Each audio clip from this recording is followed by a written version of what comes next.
my fight fans? So, Jake Paul and Anderson Silva got announced October 30th. I believe it's going down in Arizona. Not 100% where exactly, but we know it's Arizona. We know it's on October 30th. And I'm actually pretty excited for this fight. I know a lot of people actually call for this fight. I even remember Dana White called for this fight. Dana White had mentioned that he thinks Jake Paul should fight Anderson Silva. I think sometime last year, if I'm correct, maybe earlier this year. I know it's been quite some time, but nonetheless, this is actually very, very exciting for Jake. And I can't wait to see what happens because this is actually a very tough challenge for Jake. I know he was booked to face Tommy Fury. He was booked to face Hasim Rahman Jr. And those fights fell through. And honestly, I don't think those would have done much for him.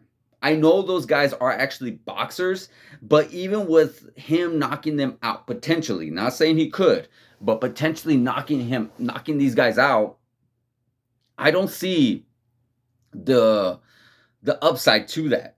I don't think they would have sold a lot of tickets. I don't think it would have done great numbers. I don't think pay-per-view buys would have been great. Jake Paul is a star. He is a star, but at the same time, he still needs that extra boost. Every fighter needs it. There's some fighters that could do it on their own. Like Conor McGregor can sell anybody. He can do over 1 million buys himself. And then there's guys like Floyd Mayweather. We've seen Floyd Mayweather. He could do some good numbers, but you put him in there with a decent fighter. Like we've seen what he did with Andre Berto. I believe he did like 400,000 buys. So, he does himself also need a much more bigger name.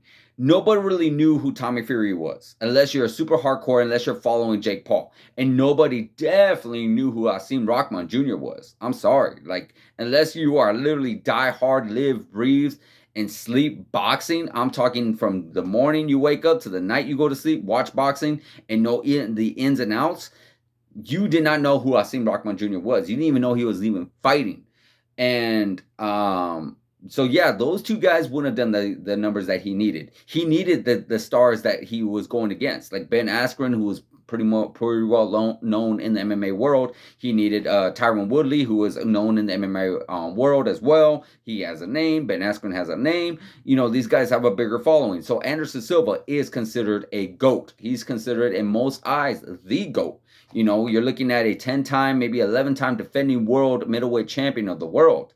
This guy was literally like the living matrix. We've seen his fight with Forrest Griffin, where he was able to play with Forrest Griffin and literally slip and slide all his punches that he was able to, from Forrest Griffin was just trying to take his head off, and he ducked and dodged each and every one of those. It looked amazing. His breakout performance against Chris Lieben, all these other performances. And I know what a lot of people are saying. This is MMA, 100% MMA, and 100% you are right.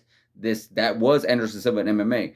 But Anderson Silva is not known as a grappler. He is not known as a takedown artist. He is not known for his wrestling. He is also really good with Brazilian Jiu-Jitsu, but his major number one key was always his striking, was his kicks.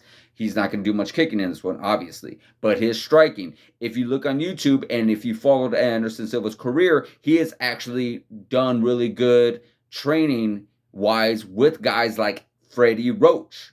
Freddie Roach, the legendary trainer of Manny Pacquiao, the Hall of Famer trainer of Manny Pacquiao. This is the guy who literally trained legends in the boxing game and has actually said multiple times Anderson Silva is a really good boxer. That's not all. If you guys followed Anderson Silva's career outside of the UFC, he went against a middleweight champion. I'm talking one of the middleweight champions, a 35, 33, somewhere around that frame, and he's like 33 and 3, 35 and 3, Julio Cesar Chavez Jr. And this is not some rookie. This is a guy who was born to be a boxer, coming from the great Julio Cesar Chavez Sr. And he did not fight no punks. He was up and coming throughout his resume and such like that. But he went in there with the likes of Zabib. He went in there with Andy Lee. He went in there with Julio Cesar Chavez Jr. Sergio Martinez. He went in there against Saul Alvarez. He's went in there with Daniel Jacobs. Julio Cesar Chavez, even though he has lost quite a few of those, but he is still winning there, and he was able to become middleweight champion of the world. Not a very easy task to do. Not something that anybody could just put on a pair of boxing gloves and go and do. So, but he was able to do that, and Anderson Silva went in there and literally beat him. 100% straight up every single round. Wasn't even close. Now, maybe it was a much more faded and a much more beaten down Julio Cesar Chavez Jr., but that still means Anderson Silva, who was 45, 46 at the time, was still able to beat him. So that says a lot. And now he is going against a guy who's only been boxing for 3, maybe 4 years, who has not had any amateur background, who has had only what, 4 or 5, I'm sorry, it's like 5 or 6 fights. And a few of those fights were against a YouTuber and a basketball player, and also grapplers. He's never really went in there with an actual legit striker like Anderson Silva. Hasn't had the kind of caliber, that kind of pedigree like a Anderson Silva. Anderson Silva is a much more higher level striker than Jake Paul could ever be. Anderson Silva could take the next 20 years off, and Jake Paul still couldn't catch up to the level of striking that Anderson Silva is. So this is a very big step up for Jake Paul. Now, how is it going to go down? Very tricky, because Jake Paul, as he's continued in his career, he's actually gotten a lot better. He's actually improved. Nonetheless, it was against a Tyron Woodley, again, who wasn't a striker, but still improved. Has still done some really good, has looked really good inside the ring, and is also very strong. Tyron Woodley has never been knocked out. He's never been stopped. He's never even been dropped that I can remember.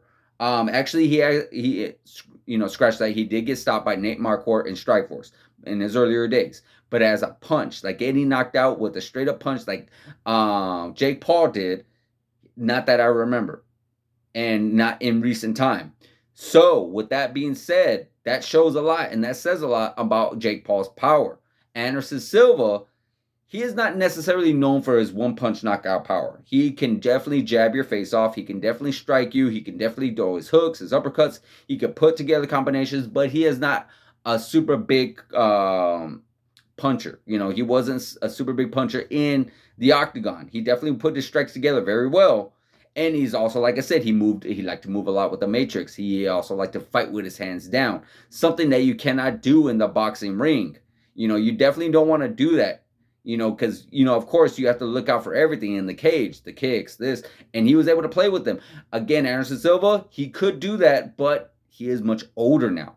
This guy's 47, maybe going on 48. He is much more slower, obviously. He is definitely, his reflexes and everything, whatnot, isn't at a higher level the way it used to be.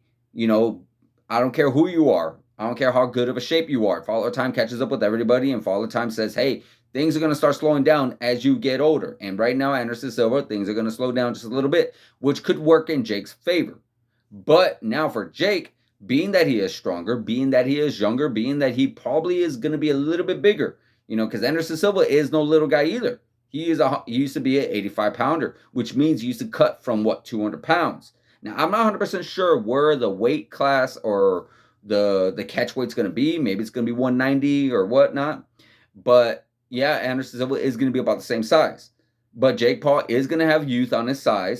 He is going to have a little more experience as far as boxing goes. Just a little bit. Not a lot, because Anderson Silva still has a lot more experience on the big stage. Has a lot more experience fighting higher in extremely, I can't stress that enough, higher caliber fighters than Jake Paul. But nonetheless, Jake Paul is no stranger to that now. He is actually boxing. He's been training. He's been putting together a lot of notable wins. Not a super lot. This is still the beginning stages.